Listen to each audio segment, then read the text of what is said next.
Top quality और consistent performance के लिए सिर्फ सिल्वर पंप्स। टॉप क्वालिटी और कंसिस्टेंट परफॉर्मेंस के लिए सिर्फ सिल्वर पंप्स, नाम याद रखना।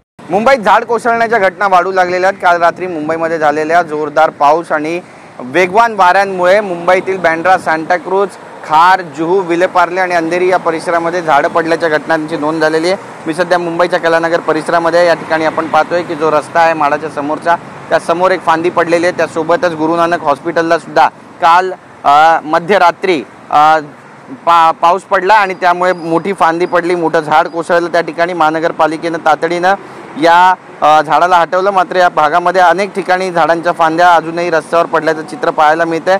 मनपाकडून दरवर्षी वृक्ष छाटणीचं काम हाती घेण्यात येतं, मात्र यंदा मॉन्सूनच लवकर दाखल झाला आणि त्यामुळे हे कामच पूर्ण झाल्याची बाब सुद्धा आता उघडकीस येते आणि त्यामुळे पाऊस पडल्यानंतर झाडावरती चढून झाडांच्या फांद्या कशा छाटायच्या हा सवाल सुद्धा महानगरपालिकेसमोर आहे।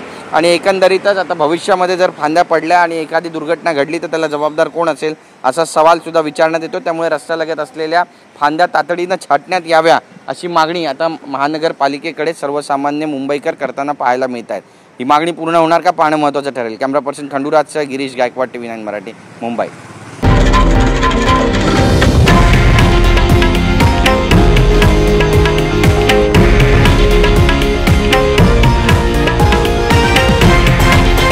हे आहे देशातील नंबर 1 न्यूज नेटवर्क आणि आपण पाहत आहात TV9 मराठी, एकमेव।